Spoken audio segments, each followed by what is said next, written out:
Homer Simpson isn't just a cartoon character. He is, officially, one of the most influential people of the modern era. And he's also a pretty horrible human being.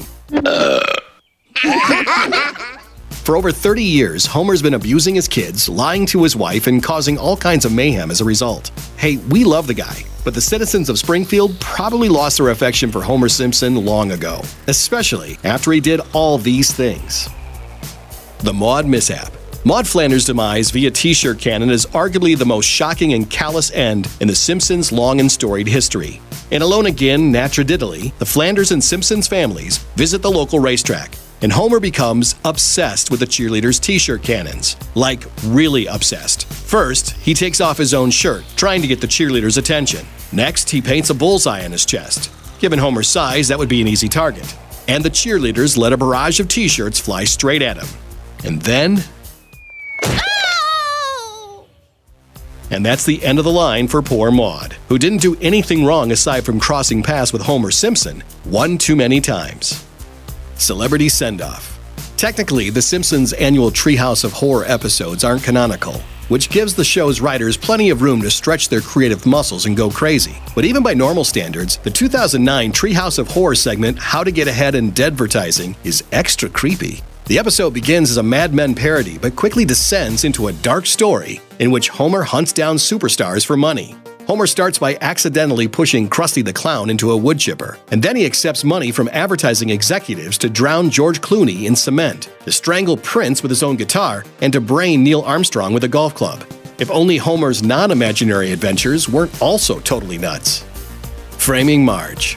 If you ask die-hard Simpsons fans to recommend Homer's overall lowest moment, most of them will probably point you to Codependence Day, a season 15 episode that chronicles Marge's struggle with alcoholism. Homer, of course, has been a beer-guzzling booze hound since the very beginning, but in Codependence Day, he enables Marge's addiction. First, he takes her to Moe's. Then they go to an Oktoberfest celebration. But the worst moment? That comes when Homer, plastered from the beer festival, tries to drive home and ends up flipping the car. When the police arrive, he frames Marge, who's even more drunk than he is. Marge goes to jail for driving under the influence and later checks into a rehab facility. Homer, meanwhile, doesn't face a single consequence. Now that's Homer's style of justice. Vegas vows. As the saying goes, what happens in Vegas stays in Vegas, unless you're Homer Simpson. In the episode Viva Ned Flanders, Homer takes Ned to Vegas for a night of crazy fun. When they wake up from their booze-soaked all-nighter, they're married to their waitresses from the night before. So they flee back to Springfield and forget about their second wives. For about 3 seasons. In Brawl in the Family, the 2 cocktail waitresses track down their husbands. After a judge refuses to annul Homer's marriage to Amber, he takes matters into his own hands and gets the woman drunk. When Amber wakes up, she's married to Homer's dad. Horrified, Amber takes off for Vegas as soon as possible. It's a funny way to turn the tables, until you actually think about it for, like, 2 seconds. That's pretty creepy, Homer. Kidney failure. In the season 10 episode, Kidney Trouble, we all learn a valuable lesson. Homer's an even bigger jerk than we thought.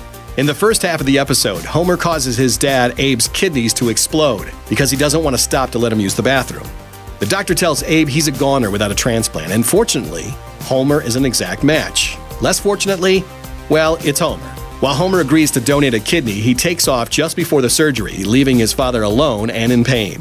Abe only gets the life-saving organ he needs after Homer gets hit by a car and knocked unconscious, giving Dr. Hibbert time to steal Homer's kidney and complete the procedure. Homer the henchman. Homer Simpson has had many jobs, but he's only been good at one.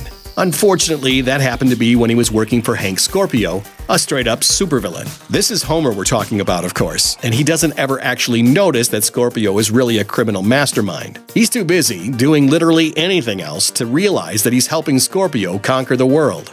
I'm having a little trouble with the government. Oh, those jerks always walking over the small businessman. Even worse, Homer doesn't notice that his family is absolutely miserable in Scorpio's compound until it's too late. Eventually, he comes around, and Scorpio lets Homer return to Springfield. But not before Scorpio's forces manage to conquer the East Coast. Good job, Homer. They couldn't have done it without you. Neighborly wish.